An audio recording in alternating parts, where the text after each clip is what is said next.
1장 14절에서 18절까지입니다. 다 같이 합독하시겠습니다. 말씀이 육신이 되어 우리 가운데 거하시매 우리가 그의 영광을 보니 아버지의 독생자의 영광이요 은혜와 진리가 충만하더라.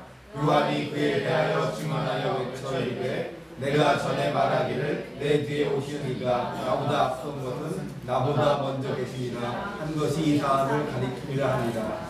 우리가 다 그의 충만한 데서 받으니 은혜 위에 은혜로라. 율법은 모세로 말미암아 주어진 것이요 은혜와 진리는 예수 그리스도로 말미암아 온 것이라. 본래 하나님을 본 사람이 없을 때 아버지 품속에 있는 독생하신 하나님이 나타내셨느니라. 아멘. 김정유 목사님 나가서 말씀 전해주시겠습니다.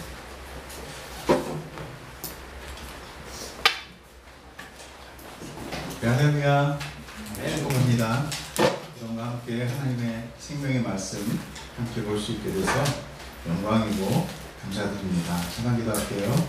사랑이 많으신 하나님 아버지 감사합니다. 우리가 주님의 말씀을 공부하고 보기를 원합니다. 성령님 깨우쳐 주시고 잘못 전하지 않게 하시고 또 잘못 듣지 않게 도와주시옵소서. 감사하는 예수님 이름으로 기도드렸습니다.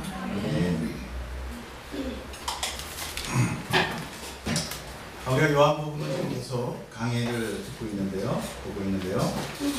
진도가 좀 느리지만 우리가 복음에 대해서 좀 잘 정리를 하고 나갔으면 좋겠어요. 지난번 우리가 은혜에 대해서도 이야기했고요. 또 빛이 어둠이 오는 것들, 모든 것에 대해서 얘기를 했어요. 자, 오늘은요, 제목이 은혜, 오직 은혜입니다. 그 은혜 가운데 우리에게 은혜가 부어질 때 우리의 반응과 우리의 복음, 내 안에 자라는 복음의 씨앗은 어떻게 반응하는지 그에 대해서 정확하게 알고 넘어갔으면 좋겠어요. 우선 14절에 보면은요, 이거 새로 받으신 건가요? 네. 14절에 보면은 말씀이 육신이 되어 우리 가운데 거하심에 우리가 그의 영광을 보니 아버지 독생자의 영광이요 은혜와 진리가 충만하더라. 자, 말씀은 헬라어 원문에 뭐라고 나와 있었죠? 로고스. 그렇죠? 로고스를 우리가 이미 배웠어요. 그리고 그 로고스는 세 가지가 있었죠. 창조의 수단이었다. 그렇죠? 그 다음에 구원의 수단이었고 계시의 수단이었다. 그렇다면 그분이 무엇이죠? 그분은 하나님이시다. 창조 때 같이 있었고, 그리고 로고스가 뭐를 연장선이 있었죠? 함께 있었던 것이 지혜다. 자, 그 로고스가 육체가 된, 곧 사람이 된 것이 바로 성육신하신 예수 그리스도를 말하는 것입니다. 자, 성육신하면 또 우리 처음 온 우리 지인분들 잘 모를 수 있으니까 뭐예요? 하나님이 육신을 입고 이 땅에 내려오신 것이다. 생각하시면 돼요. 요한이 육신을 주장한 것은, 이렇게 예수님이 육신을 입었다는 걸 주장한 것은 그리스도께서 육체로 오신 것을 그 당시에 거부하는 자들이 있었어요. 부인하는 자들이. 그래서 그 주장을 반박하는 의지도 그 안에 들어있는 것입니다. 자, 지난주에 배운 우리가 배운 우리 가운데 거하신다 라는 헬라어 스케노센이라는 것이 뭐라고 했죠? 장막을 치다. 우리 안에 장막을 치다 그랬죠? 자, 그 장막이라는 것은 뭐였어요? 하나님께서 이스라엘 백성을 광야로 끌어냈을 때 성막을 짓게 합니다. 그 텐트를 짓죠. 그 안에 지성소를 만들어요. 그렇죠? 그러니까 하나님께서의 임재가 즉 이 성소다, 이 장막을 치다라는 것을 예표하고 있는 거예요. 그러니까 이제 우리 가운데 하나님께서 육신으로 내려오셔서 장막을 치고 계시다는 거예요. 즉 임마누엘 하시는 하나님을 뜻하며, 그래서 구약의 성막은 곧 신약의 예수 그리스도를 예표하는 것이죠. 그래서 여러분이 구약을 읽을 때 그 성막에 대해서를 잘 보고 잘 느끼고 가시면 훨씬 구약을 이해하는 데 좋을 것 같습니다. 자, 이것은 또 뭐죠? 예수 그리스도가 제사장의 역할로 오셨다는 의미도 들어있는 것입니다. 14절 중반에 우리가 그의 영광을 보니, 누가 보는 건가요? 우리가. 바로 예수님이 장막을 친 그들이에요. 아무나가 아니라 예수님께서 오셔서 우리 가운데 장막을 쳤다는 것에 우리라는 것은 모든 사람, 모든 인류를 얘기하는 거 아니에요. 하나님이 택하신 우리를 얘기합니다. 그 우리가 될 수 있습니다. 우리가 되기를 축복합니다. 바로 예수님 장막을 친 그들은 그 장막을 친 자들이 우리가 돼요. 그러니까 그분이 사람에게 와서 거하니까 그들이 오는 자가 되었더라라는 거예요. 의지적인 우리가 먼저 왔다는 것입니다. 이것은 누군가 먼저 뜻을 가지고 능동적으로 모여있는 그 사이에 그 뜻을 도와주기 위해서 오신 것이 아니라는 거예요. 그분이 어떤 무리, 그 무리는 어떤 거예요? 그들은 도무지 의식하지도 깨닫지도 못하는 상태인 그 무리, 그곳에 의지적으로 계획을 가지고 임재하신 그들이 바로 성도다. 그렇게 성도가 되는 거예요. 그들이 바로 하나님의 공동체, 즉 여기서 얘기하는 우리가 되는 것입니다. 이렇게 하나님의 공동체, 즉 신앙 공동체는 이제 말씀, 로고스의 영광을 보는 자가 돼요. 영광을 깨닫는 자가 되는데 그 영광은 바로 뭐라고 그래요? 하나님의 독생자의 영광이다 이거죠. 그죠? 독생자라는 게 뭐냐면 헬라어의 모노게네스라는 것인데 그는 독자라는 뜻이에요. 독자라는 의미. 그러니까 여러 명 중에 한 명이 아니라는 거예요. 이거에 굉장히 중요한 뜻이 있습니다. 단 한 분이신 독자, 그러니까 하나님의 영광을 그대로 완전히 받으신 독자의 영광이다라는 거예요. 이해가세요? 자, 이 말씀은 정말 중요해요. 독자는 뭐예요? 한 명밖에 없는 거죠. 유일한 자녀이기 때문에 부모는 자기의 온전한 모든 것을 그에게 유산합니다. 그래 안 그래요? 다른 사람 줄 사람 없잖아. 물론 사회에 화나는 수도 있지만 그런 거 말고. 만약에 여러 명의 자녀라면 어때요? 유산이 어떻게 돼요? n분의 1 되잖아요. n분의 1. 그래서 예수님의 영광은 온전히 하나님의 영광이 될 수밖에 없는 거예요. 독자니까. 그래서 독자인 거예요. 하나님이 여러 명 계시면 더 좋았을까요? 자, 그 영광, 예수님의 영광은 즉 하나님의 온전한 영광이 되는 거고요. 그래서 또한 그 영광을 우리가 보는 자가 된 것이 아니라 우리를 보는 자로 만드셨다는 거죠. 네, 말장난 같지만 이게 중요합니다. 내가 능동태가 아니라는 거예요. 내가 그 영광을 마음대로 보고 싶으면 보고 안 보고 싶으면 안 보는 것이 아니라 하나님이 나를 그렇게 보는 자로, 깨닫는 자로 만들었다. 자, 그런데 그 영광은 바로 우리에게 쏟아지는 은혜와 진리의 충만이다. 그렇게 써있죠. 성경 그대로 지금 하나하나 낱말 하나하나 지금 강의하고 있는 겁니다. 잘 들으세요. 충만이라는 것은 헬라어로 폴레레스라는 뜻인데 완전함이에요. 완전함. 충만함은 완전함이에요. 부족함이나 모자라지 않는 완벽한 가득, 이것이 충만입니다. 그래서 조금 더 과하게 표현한다면 꽉 차만 있으면 어떻게 돼요? 증발해서 뚫잖아. 그러니까 항상 이렇게 넘치는 듯한, 그것이 흘러 넘치는 이런 것을 충만이다 라고도 얘기합니다. 자, 다시 설명하면 이 모든 영광을 보는 사건은 은혜, 그렇죠? 은혜와 진리가, 은혜는 뭐라고 했죠? 헬라로 카리스. 자, 카리스는 뜻이 선한 의지 또는 호의, 긍휼, 선물, 감사 이런 뜻이에요. 은혜라는 것이. 자, 진리라는 건 뭐죠? 헬라의 알레테이아라는 말인데 거짓이 아닌 진실이에요. 근데 우리가 앞에서 볼 때 참빛이 왔다는 게 있었죠. 참빛. 그 참빛은 알레티노스라는 뜻인데 그것은 거짓과 참의 뜻이 아니라 부분과 완전의 뜻이었어요. 조금 다릅니다. 그러니까 참빛이라는 건 뭐냐? 예전에도 어땠어요? 하나님의 영광의 빛이 군데군데 드러났지만 그러나 온전한 빛은 아니었다는 거예요. 그렇게 써있죠. 만물에 숨겨져 있는데, 그래서 볼 수 있는데, 그래서 우리가 핑계할 수 없는데, 근데 예수 그리스도는 어때요? 하나님의 완전한 빛이라는 거예요. 그분은 완전한 빛. 근데 지금의 이 진리라는 건 뭐냐? 거짓이 아니라 거짓과 참에 있어요. 그분은. 진실이라는 거죠.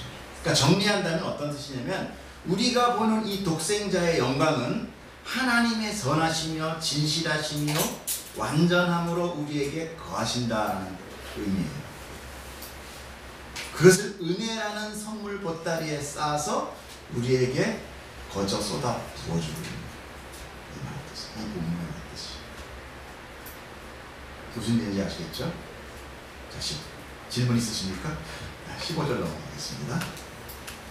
한번 읽어볼까요? 요한이 그에 대하여 증거하여 외쳐 이르되 내가 전에 말하기를 내 뒤에 오시는 이가 나보다 앞선 것은 나보다 먼저 계심이라 한 것이 이 사람을 가리키니라.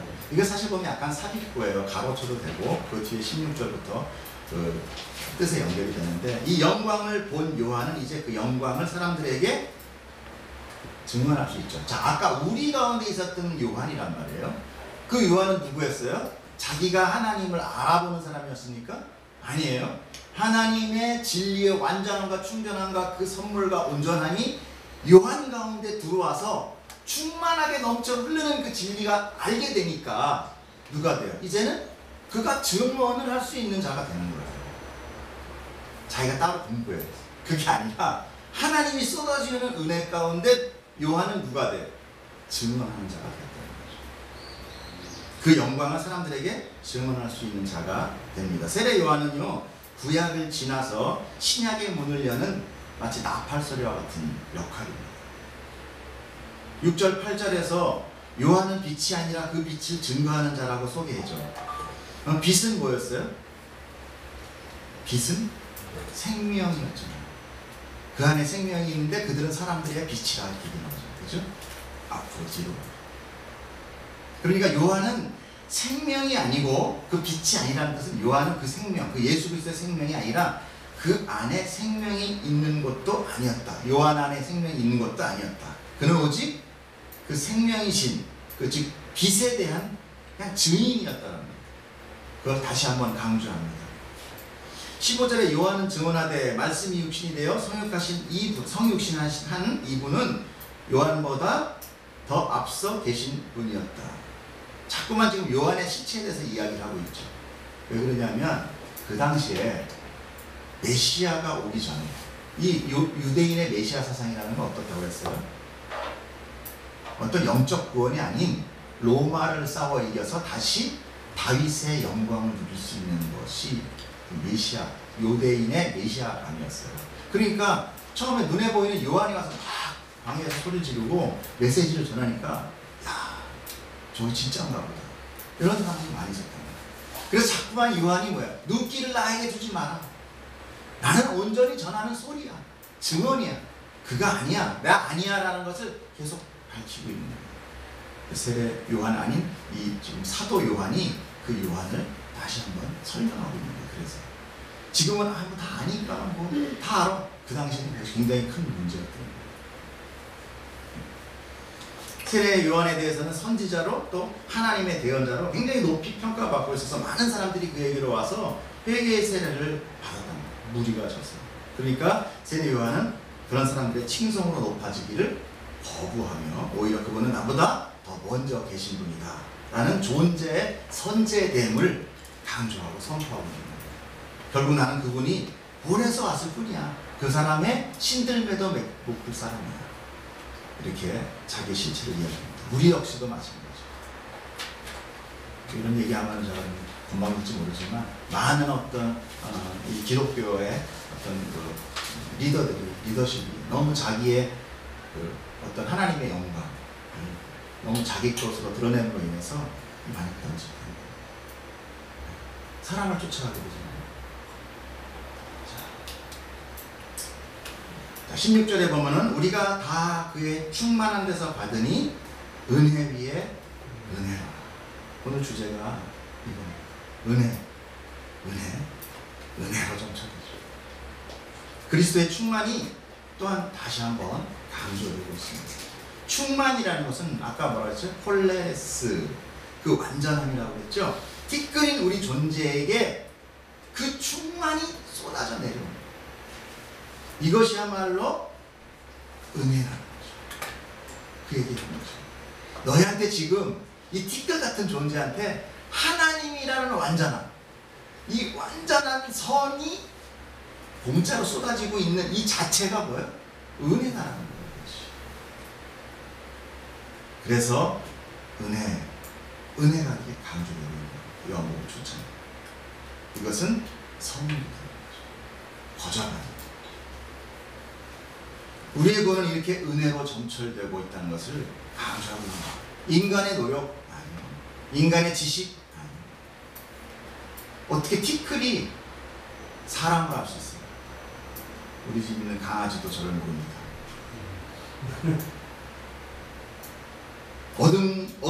어둠과 주인을 알아보지 못하는 그런 백성, 죽어있는 존재들, 그 위로 생명과 완전함과 빛이 공짜로 선물로 쏟아집니다. 얼마나 감동입니다.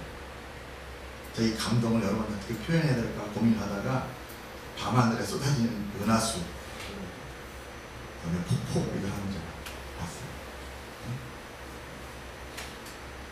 뭐예요? 멋있죠? 이게 지금 우리나라에서는 절대 볼 수 없는 겁니다. 이제 공해가 심해져서 제가 하면 안 되는 거예요? 좀 기다려야 되는 거죠? 안 나와요?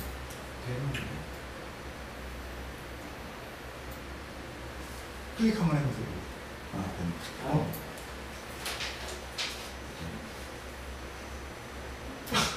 폭포예요. 이게 이과수 폭포라는 건데, 여러분 지금 하나님의 은혜가 우리 가운데 이렇게 쏟아지고 있어요. 근데 우리 못 봐, 몰라. 좁아요. 지금 하나님이 만드신 거죠. 뭐 감동이 안 와요? 제가 설교보다 나은 것 같아요. 아무리 말로 설명을 해도 이와 같이 쏟아지는 거에 대한 은혜를 여러분 이 옆에서 물에서 받으면 죽을 것 같아요. 눌려서. 하나님의 선물을 받으면 살아납니다. 얼마 안 남았어요 이제. 짠, 끝났습니다. 멋있죠? 뭔 말 있나요? 자, 여기서 우리는요 구원의 시제를 한번 지난주에 배운 걸 한번 다시 한번 보고 싶어요. 자, 구원, 우리 이 은혜가 우리에게 내려 우리를 구원으로 이끌어가는 완성의 순서는 뭐였죠? 제일 처음에 시험 들라고 그래. 지난주에 들었는데. 자, 뭐였죠? 칭의. 그 다음에 뭐였어요? 성화. 그 다음에 영화. 그러니까 이 구원의 이 은혜는 어떤 거예요? 일시적으로 한 번으로 끝나는 게 아니라는 거죠. 이 구원은요 칭의와 성화와 영화 전체를 다 아울러서 구원이라고 하는 거예요. 이건 하나님이 완성합니다. 거기서 뭐가 나왔어요? 성도의 견심. 네, 좀 대답을 해주시면 힘이 좀 더 날 것 같아요. 자, 하나님께서 우리를 칭의하신 것은 언제 하셨어요? 네, 창세전에 하셨단 말이에요. 창세전에 생명책에 기록. 그러니까 어때요? 칭의는 과거적인 사건이에요. 무슨 얘기인지 아시겠죠? 자, 그러면 성화는 어떤 거죠? 현재적인 사건이죠. 영화는 미래적인 사건이에요. 그러니까 구원이라는 이 시제는 지금 현재, 과거부터 지금, 미래를 전체를 다 아우르고 있다. 그것이 구원입니다.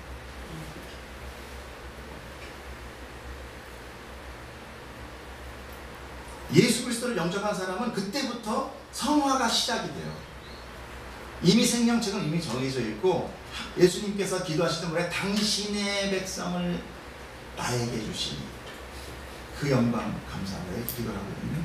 그러니까 원래 하나님의 백성, 하나님의 자녀를 예수를 통하여 성화시킨단 말이에요. 그 죄값을 대신 지고 돌아가시잖아요. 그렇죠? 그 순간부터 우리는 말세라고 하고, 그 순간부터 우리는 성화돼서 마지막 말세가 뭐가? 영화돼서 하늘나라 간단 말이에요.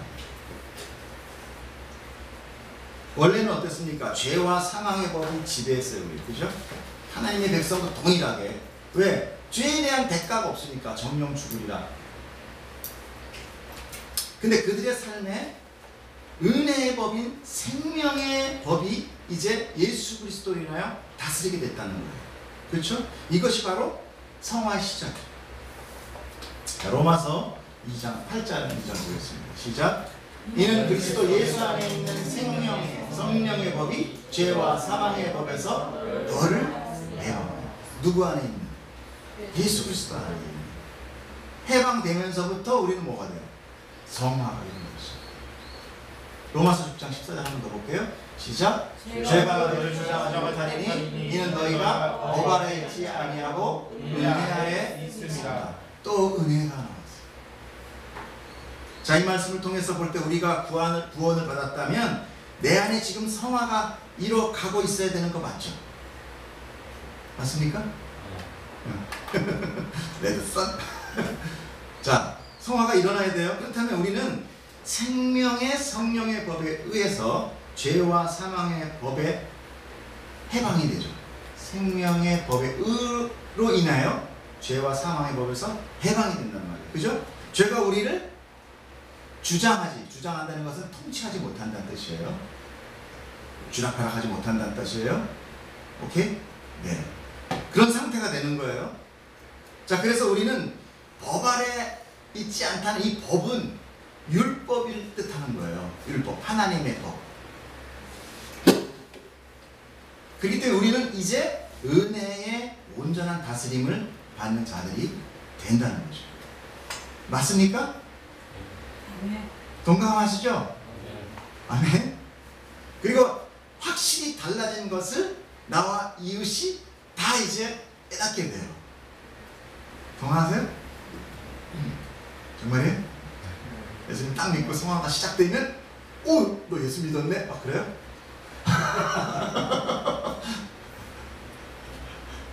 아니잖아요. 나만 나쁜 놈 되네. 난 그대로인데. 여러분들 안 그래요?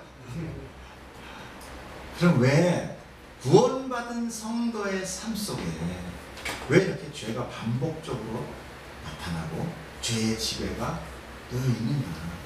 여러분 궁금하지 않으세요? 궁금하죠? 이 문제가 항상 나를 쥐고 흔들잖아요. 그런데 그걸 안 흔드는 것 같이 보이려니까 교회에 가면 쓴 사람이 그렇게 많은 거예요. 거룩한 척 해야 되거든. 한 장 갖고 안 돼. 비춰. 한 10장 해도 비춰. 그냥 20장 해야 돼. 그럼 약간 좀 가려져. 우리가 JDS 받는 거는 이렇게 뭐 이거 어떤 뭐 은혜 받는 거 뭐 조금씩 벗어. 그랬다 그 다음 좀 또 쓰거나. 그런 거죠. 자, 오늘 이 문제를 우리가 성경 속에서 다뤄보려고 합니다. 사도 바울은 우리에게 굉장히 중요한 이야기 고백을 해요. 보겠습니다. 시작. 그러므로 내가 한 법을 깨달았느니 고상을 행하기 원하는 나에게 방향케 있는 것이로다. 내 속사람으로는 하나님의 법을 즐거워하되 내 지체 속에서 한 다른 법이 내 마음의 법과 싸워 내 지체 속에 있는 죄의 법으로 나를 사르는 것을 보는다. 맞아요. 굉장히 기분이 좋아지시죠? 사도 바울이 내 고백이에요. 내가 깨달았는데 내 안에 하나님의 성화가 시작이 돼서 이제 선을 행하고 싶은 마음이 있음에도 불구하고 악이 그대로 있더라는 거예요. 여전히 있더라는 거예요. 그리고 내 마음의 속사람이 이제 하나님을 기뻐하고 하나님으로 즐거워하기 시작했지만 그리고 하나님의 그 어떤 은혜가 내 안에 있는데 뭐예요? 내 마음이 그 죄의 법으로 다스림을 받고 있더라 하는 거죠. 사도 바울은 한 가지 깨달으면서 이것은 선을 행하고자 하는 마음 한쪽에 악을 기꺼이 행하고자 하는 준비된 의지가 함께 공존하더라는 것입니다. 이렇게 신자들은요, 거듭난 이후에도 죄와 끊임없이 싸워야 되는데 때때로 그 죄가 거듭난 신자를 지배하는 것 같이 보입니다. 그러나 신자의 삶에 죄가 절대적인 지배를 할 수는 없어요. 여러분 안심하십시오. 그러나 사람이 봤을 때 전혀 구분이 안 가. 그래서 교회 안에 그렇게 사기꾼이 많은 거예요. 그 도둑놈이 많고 주차장 가면 서로가 다 뜯고 싸우는 거야. 그건 어떻게 보면은요, 지금 우리가 이 성경을 보면 내 안에 일어나는 어떤 당연하다고 얘기하면 좀 뭐하지만, 그래서 이 문제를 우리가 다뤄야 됩니다. 자, 그럼 죄에 대해 속성을 한번 우리가 보면서, 왜 백전백패는? 지피지기는? 백전백패가 아니라 백전백승. 원래요, 성경을 많이 보다 보면 옛날 지식이 잊어버려져요. 친구야, 맞지? 그 세상에서 바보가 됩니다. 자, 죄는요, 상대적인 속성과 절대적인 속성 두 가지를 가지고 있어요. 불신자에게는요, 죄가 절대적 지배를 하게 됩니다. 이것은 인간이 그 죄에 대해서 어떠한 저항도 할 수 없어요. 왜? 인간의 본질이 죄거든요. 그러니까 쉽게 얘기해서 내가 우리 집 갈 때 그냥 알아서 가잖아요. 똑같은 거예요. 자발적인 죄에 대한 차별을 한다는 거예요.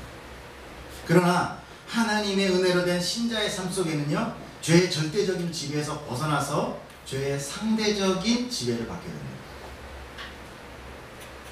이거는 제가 만들어 놓은 게 아니라 많은 자료를 뽑아서 한 거니까 여러분 신뢰해 주십시오. 신자의 삶 속에 이 죄의 상대적 지배가 비록 외향적으로는 전자와 다른 바 없어요. 우리가 인간이 구분할 수 없다는 거예요. 그러나 이것은, 그 상대적 지배라는 것은 신자의 의지로 그 저항에서 죄를 몰아낼 수 있다는 것이 특징이에요. 그래서 존 오웬 목사는 그것을 내 안에 죄 죽이기라는 책을 썼어요. 제가 여기 올려놓은 거 있나요? 네, 있죠. 이 책에 있어요. 존의 내 안에 죄 죽이기. 이 안에서 좀 발착된 이야기들입니다. 그리고 또 그는 신자 안에 내재하는 죄라는 그런 저서를 적고, 그 외에도 많은 그 죄에 대한 관계를 많이 다루신 목사입니다. 근데 저는요, 약간 성경으로 봐서 좀 독특하게 해야 되니까 저만의 표현으로는 죄와 싸우기로 이렇게 좀 표현해봤습니다. 자, 우리 내용이 앞으로 죄와 싸우는 거예요. 왜냐하면 죄를 죽이는 자는 따로 있습니다. 그렇습니다. 성도는 이 죄와 싸우기를 열심히 해야 돼요. 그렇지 않으면 어느샌가 비록 상대적인 지배일지라도 그 삶의 대부분을 지배당하게 됩니다. 그렇게 될 때 그는 신자지만 불신자와 방불한 삶을 살게 됩니다. 아니, 어떤 때는 더 더럽고 추악한 삶을 삽니다. 인간의 도덕적인 법이 그를 많이 다스려요. 하나님의 법이 아닌 인간이 만들어낸 도덕적인 선. 그들이 많이 이걸 참아요. 우리 캐톨릭 신자라든지 많이 보면은 굉장히 사회생활에서도 그런 것들 많이 하잖아요. 그 사람도 착해 보인단 말이에요. 왜 교회 다니는 저놈 저렇게 약해? 이런 얘기 한단 말이에요. 왜? 그렇게 보이는 거죠. 오늘 우리가 자신의 삶을 죄의 지배로 내어주고 있기 때문에 우리가 이 부분을 꼭 배우고 넘어가야 돼서 제가 오늘 이걸 사게 됐습니다. 자, 그럼 이 상대적인 지배에 대해서 우리가 좀 더 자세히 들여다보기를 원하는데요. 성도 안에 죄의 지배는 마치 예를 들어서 적군을 탈환하여 승리한 어느 지점에, 어느 지역이 있어요. 어느 지역에 아직도 남아있는 잔존 세력과 같은 거예요. 잘 들으십시오. 잘 들으셔야 돼요. 자, 승리한 이들이, 잔존 세력이 승리한 세력들을 어떻게 해요? 괴롭히죠. 그것이 뭐예요? 빨치산, 게릴라 이런 것들이잖아요. 다시 탈환하고 싶은 목적에 의해서. 오늘따라 많이 피곤하세요? 안 그런데 질문도 엄청 많은데 우리 오늘 자, 그렇게 생각하세요. 실제로는 이미 패배한 거예요. 죄가 죽었단 말이에요. 예수 그리스도로 인해서. 근데 전쟁이 완전히 끝난 건 아니에요. 내 안에 하나님의 전쟁 끝났지만. 그래서 전쟁이 끝나서 죄는 끝났는데도 불구하고 잔존 세력, 죄의 성향이 우리 안에 있다는 거예요. 그래서 그 게릴라들이 남아가지고 계속 잔존적인 전투를 하는 거죠. 그런데 만약에 그 지역 사람들이 그 게릴라의 분들에게 먹을 것 떼줘, 돈 떼줘, 무기 사줘, 그럼 어떻게 돼요? 세력이 확장됩니다. 그럼 승리한 이 정부에 심각한 타격이 되겠어요, 안 되겠어요? 되죠. 자, 이해가 쉽죠? 마찬가지로 우리 안에 이미 은혜로 구원이 되어서 은혜의 지배가 되어 있지만 남아있는 죄의 잔재, 죄의 성향이라고 합니다. 죄된 성향, 육체를 입고 있기 때문에 그 죄에게 식량을 공급하듯이 죄가 시키는 대로 열심히 순종을 하면 그 죄의 세력이 없어지지 않고 오히려 커집니다. 그러니까 너희는 절대로 죄에게 복종하지 말아라고 성경이 이야기를 합니다. 로마서 6장. 제가 싸우기라고. 시작. 그러므로 너희는 죄가 너희 죽을 위하여 몸에 사력에 순종하시고 또한 너희 지체를 그의 이기고 죄에게 내주지 말고 오직 너희 자신을 죽은 자로서 다시 살아나는 자같이 하나님께 드리며 너희 지체를 의의 무기로 하나님께 드리라. 로마서에서 정확하게 지적하고 있죠. 그렇죠? 한 장 더 볼게요. 16절 시작. 너희 자신을 종으로 내 누구에게 순종하든지 그 순종함을 받는 자의 종이 된다는 거잖아. 너희가 알지 못하느냐? 혹은 죄의 종으로 사망에 이르고 혹은 순종의 종으로 의에 이르느냐. 나오죠? 절대적인 지배와 상대적인 지배. 누구예요? 상대적인 지배가 종으로 계속 그쪽에 순종을 하면 어떻게 돼요? 죄의 지배 안에 있게 된다. 이렇게 아무리 거듭난 신자일지라도 하나님의 말씀에 순종하지 않으면 자기 안에 잔존한 죄와 싸우지 않고 그 삶을 내어주게 되면 언제든지 그 은혜의 다스림의 정부가 죄로 인하여 심각한 손상을 입게 된다고 하는 경고의 메시지. 물론 그렇다고 해서 구원이 취소되는 것은 아닙니다. 다행이다. 다행이에요. 오늘은 저만 나쁜 사람 되는 거죠. 그런데 우리가 죄를 죽일 수 있나요? 정말? 우리가 죄를 죽여요? 우리가 죄와 싸워서 대항하는 것까지는 이해가 돼. 근데 죄 죽일 수 있어요? 자, 한두 번 반항은 하겠지만 결국 완전히 소멸되지 않고 어느새 반복적인 죄에 순종하는 우리를 보게 됩니다. 그렇다면 진정 죄는 누가 죽입니까? 나인가? 아니. 죄를 밀어내고 소멸시키는 그 주체는 성령 하나님입니다. 그 성령님의 임재로 우리 안에 죄의 절대적 지배 상태가 죄의 상대적 지배 상태로 바뀌는 거예요. 성령님 때문에. 내 안에 그게 들어오면서 죄의 영역과 성령의 영역이 생기고. 그래서 얘기하죠. 죄를 많이 하면 성령의 소욕이 줄고 우리가 순종하면 성령의 소욕이 많아진다고 얘기하잖아요. 하지만 성령님께서는요. 반드시 여러분 잘 들으세요. 반드시 신자의 순종을 통해서만 이 일을 하십니다. 이게 큰 문제예요. 마치 죄가 신자의 순종을 먹고 그 세력이 커지듯이 성령님도 신자의 순종에 의해서 죄를 죽이게 됩니다. 죄를 몰아내게 되는 거죠. 그러니까 우리가 죄를 거부하겠다고 순종하면 성령님은 그 죄를 반드시 몰아내 주십니다. 믿으세요? 근데 솔직히 얘기해보세요. 내가 그 죄를 원해요. 그걸 하고 싶어 한다고. 맞아요? 맞아요? 이걸 끊어내야 되죠. 이거 끊어내는 것이 성화예요. 이걸 끊어내니까 힘든 거야. 왜? 아이가요 갖고 싶은 장난감 가진 거 줄 때 울어요? 뺏을 때 울어요? 뺏을 때 울죠. 그 우는 아이의 상태를 성경은 뭐라 그러냐면 그것을 성도의 고난이라고 얘기해요. 자기가 엄청나게 그 성향으로 빨려 들어가듯이 블랙홀 같이 빨려 들어가는 것을 버티는 거. 얼마나 힘들겠어요.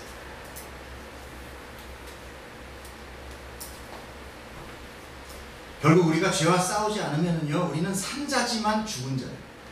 의인이지만 죄인과 같이 살아가게 됩니다. 자, 우리가 12절 앞에서 한번 12절을 한 번만 더 보겠습니다. 자, 시작. 영접하는 자, 곧 그 이름을 믿는 자들에게는 하나님의 자녀가 되는 권세를 주셨으니. 우리가 권세, 권위, 이거에 대해서 우리 공부했어요, 안 했어요? 네? 헬라어로 엑수시아라고 하는 이거 권위라고 그랬죠. 네? 그래서 뭐라고 그랬어요? 빈민가에 살고 있다가 장관이 됐어요. 그러면 어떻게 됩니까? 그에 걸맞는 삶을 살게 된다고 그랬잖아요. 근데 그 장관이 갑자기 해서 빈민가 와서 삥 뜯고 같이 담배 먹으면 어떻게 돼요? 아니라 그랬잖아요, 우리. 응? 그 권위. 그러니까 우리가 은혜의 정부에 의해서 산자가 되었는데도 전에 죄인과 같이 멸망의 자식의 모습으로 동일하게 살아간다면 자녀의 권세를 나 스스로 포기해버립니다. 무슨 이야기인지 아시겠어요? 그러니까 그럴 수 있습니까? 그럴 수 없단 말이에요. 우리 그럴 수 있는 존재가 아니에요. 이제 선택기회예요.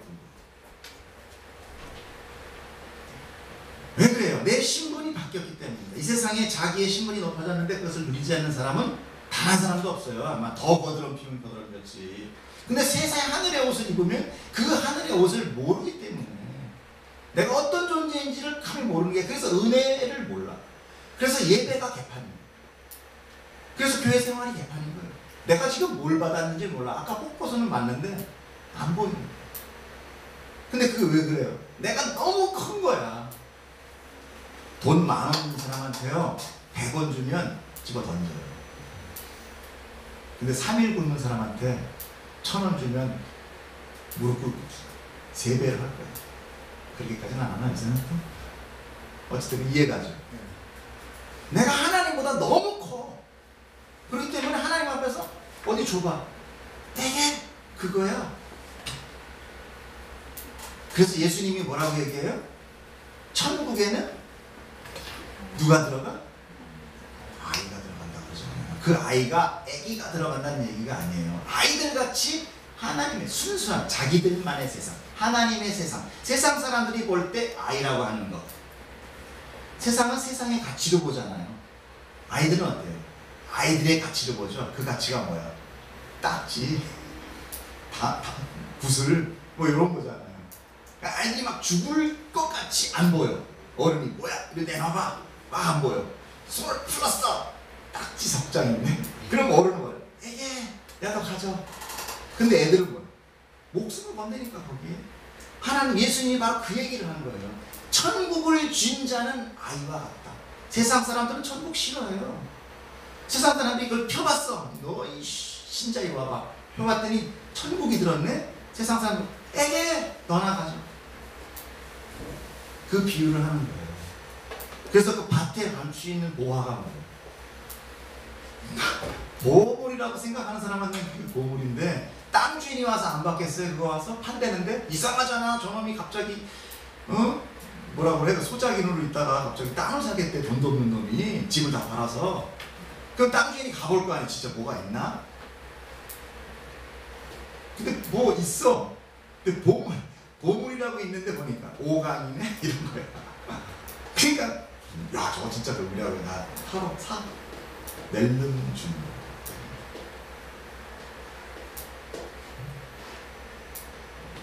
그렇기 때문에 우리는 지금 그 권위를 세상의 권위 받아봐요. 여러분 지금 당장 사장 돼가지고 뭐 장관 되고 박근혜 대통령 나오셨습니다. 이렇게 해보세요. 막 엄청 누리잖아요.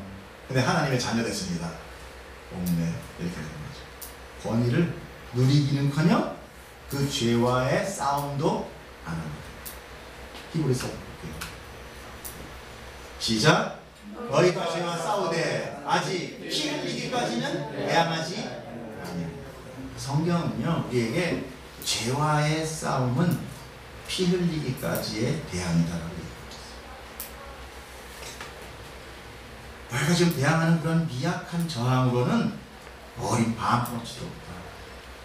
이 죄와의 싸움은 피가 흐르는 맹렬한 싸움입니다. 우리가 아까 얘기했잖아요. 죄의 성향으로 불러간다는 거예요. 내가 엄청난 돌아서겠다는 그런 각오와 다짐, 그것이 뭐예요? 그것이 어떤 상황? 내 몸에서 피가 나는 것 같은 그런 상황의 아픔을 견뎌야 죄와 싸울 수 있다. 왜 그렇게 우리가 싸워야 됩니까? 우리 안에 생명의 권위가 있기 때문이에요. 그 권위, 아까 얘기했잖아요. 권위. 그 신자의 경건은요, 그 사람 안에 있는 하나님의 생명이 형성이 자라날 수 있는 최적의 조건의 상태를 만들어줍니다. 영화로 가는데. 무슨 얘기인지 아시겠어요? 즉 성화의 최적의 환경의 조건을 조성해 주는 거예요. 자, 근데 우리가 헷갈리지 맙시다. 뭐예요? 구원해서 성화, 영화 이거 다 누가 합니까? 우리가 하는 건 아니에요. 하나님은 우리가 성화가 되든 안 되든 어떻게 영화 만들고 말아요. 그 여기서 지금 주체가 또 우리로 넘어가면 이게 또 형제 또 가서 야 거기 이단이더라 아니에요.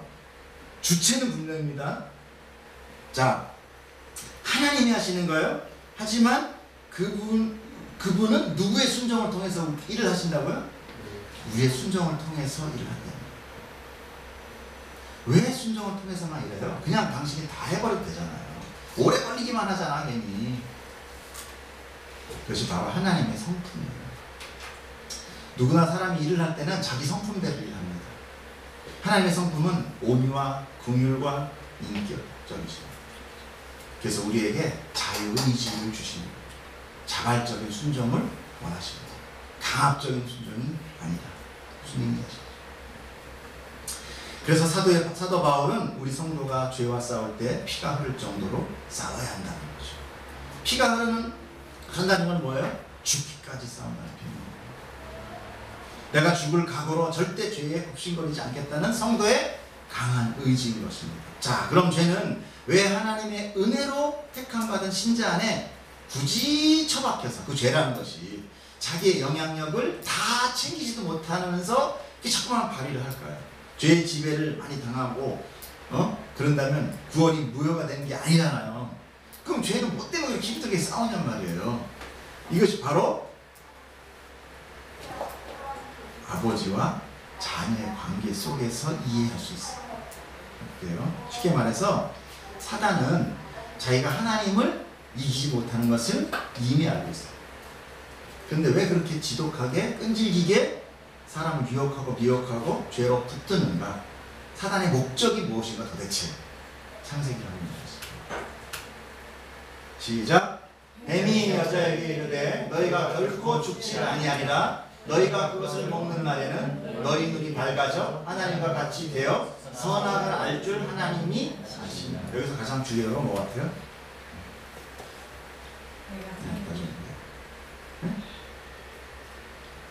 자, 뱀, 즉 사단의 목적은요, 하나님이 창조하신 그 피조물 인간을 속여서 하나님을 대항하게 하죠. 그죠? 여기서 나오죠? 대항하게 하고 만들고 자기 종으로 속하게 해요. 근데 더 중요한 건 뭐냐면 맨 끝에 있어요. 맨 줄만 읽어볼게요. 하나님부터 시작. 하나님과 같이 되어 선악을 알 줄 하나님이 아십니다. 네. 여기만. 하나님이 아십니다. 하나님을 알게 하는 게 뭐죠? 이해가세요? 우리를 괴롭히는 것도 중요하지만 이 괴롭히는 최종 목적은 뭐냐면 하나님을 알게 하는 거예요. 쉽게 얘기해서 내 자식을 죄에 빠뜨리는 것은 죄에 빠뜨리고 나서 사단이 하나님 당신 자녀 저기서 저짓하고 있어. 이걸 알리는 거예요. 이 부모라면 이게 느껴집니다. 사람이 알면 고통스러워집니다. 그것이 특히 사랑하면 사랑하는, 더 많이 사랑하는 자녀일 수. 이해가세요? 사단의 목적은 바로 하나님의 마음을 아프게 하고 싶습니다. 회망하는 거예요.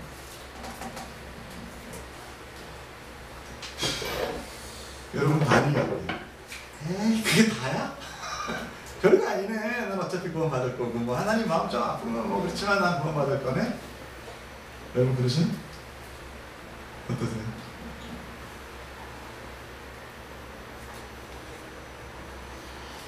만일요 아버지와 자녀가 친자 관계가 아니라면 이거 별 큰 문제 아닙니다. 우리 아버지가 아픈 말은 내 아버지 아니고 양자이거나 더해서 만약에 옆집에 또리 옆집 아저씨가 뭐 내가 죄진 것 때문에 뭐 아파한다? 별 관심 없어요. 그러나 친자식이라면 문제가 나는 내 아버지의 슬픔이 자식에게도 전해집니다. 여기에서 우리의 정체성이 나옵니다. 여러분 저는요 여러분한테 너는 아직 구원 받았다 못 받았다, 천국 갈 거다, 전 몰라요. 그러나 우리가 스스로 묻어볼 때 내 아버지의 슬픔과 괴로움이 나로 인한 이것이 나에게 다시 아픔으로 돌아오느냐? 이거를 이걸 느끼지 못한다면 난 가짜일 수 있어요. 분명히 얘기하죠. 내 안에 아무런 느낌이 없다. 크게 분산하지. 아버지 아픈지 말든지. 하나님이잖아. 전능하고 마이티가신 대로. 그거 좀 아프면 금방 낫겠지 뭐. 요런 놈 말을 해줍니다. 분명히 제가 얘기하죠. 이 말씀에 이 죄의 싸움의 결과로 봤을 때 이것이 바로 내 안에 죄 싸움이 있느냐 없느냐가 하나님의 자녀냐 아니냐를 판단합니다.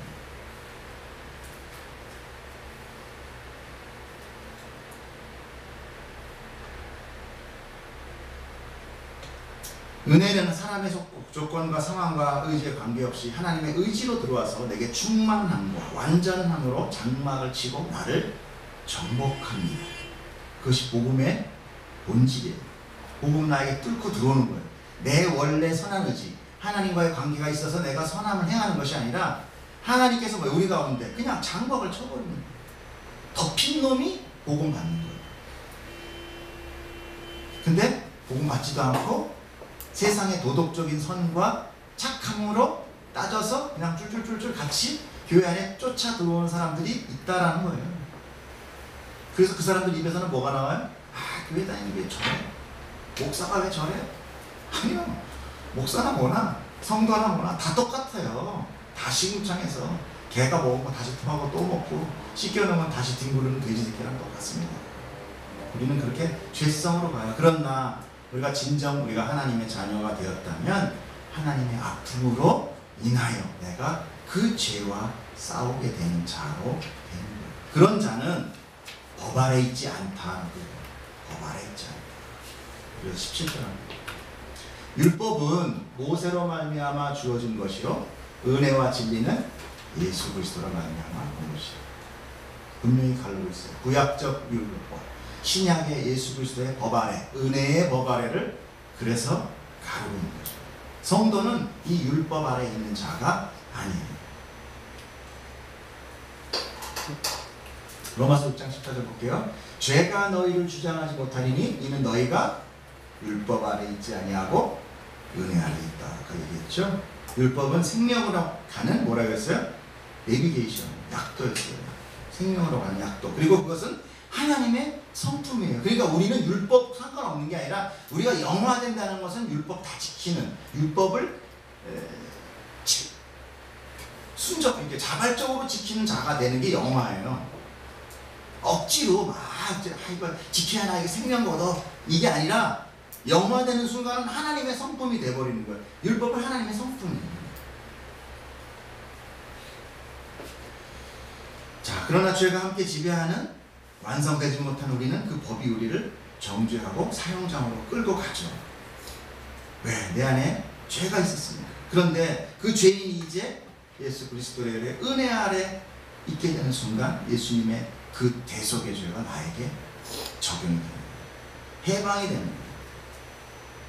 그래서 그 은혜와 진리가 바로 예수 그리스도 자체이게 됩니다. 18절 보겠습니다. 자, 오늘 마지막 절이에요. 한 시간 안 넘었죠? 원래 하나님을 본 사람이 없으되 아버지 품속에 있는 독생하신 하나님이 나타내십니다. 그리고 보고 우리 마치겠습니다. 자, 우리가 하나님을 아버지라고 할 수 있는 것은 신자 홀로 각자가 자녀됨이 아니라 바로 우리를 덮으신 우리와 연합한 예수 그리스도가 하나님의 독생자이시기에 그 안에 포함된 우리가 자녀라 부르는 거예요. 자, 말 어려워요? 자, 하나님이 우리를 구원해서 내가 복음받아서 내가 구원했기 때문에 내가 하나님 앞에서 나 하나님 자녀죠가 아니라 하나님은 자녀가 몇 명 있었어요? 독생자죠? 어? 그러면 그 많은 자녀는 뭐냔 말이에요? 그 예수 안에 있는 거예요. 하나님이 자녀라고 부르는 거는 예수만 봐요.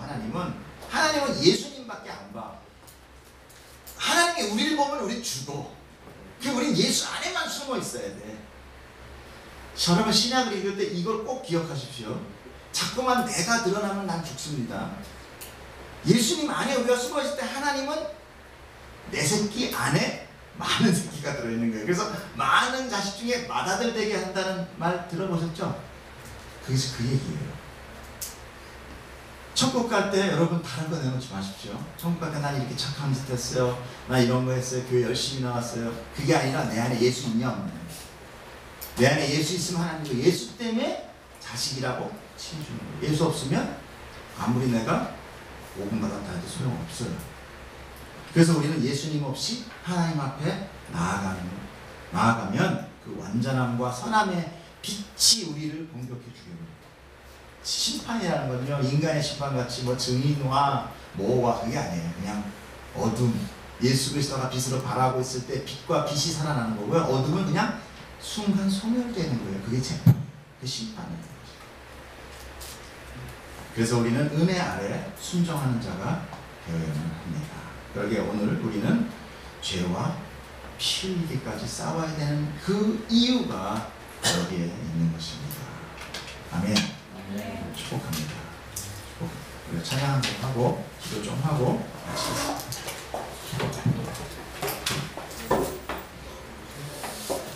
자, 이 찬양은 우리 지은이 자매가 오늘 저한테 알려준 찬양인데 가끔 제 마음이 힘들고 어려울 때 이 찬양이 정말 붙들어 주더라고요. 같이 한번 보겠습니다. 함께 부르겠습니다. 마음속에 어려움이 있을 때 마음속에 어려움이 있을 때 마음속에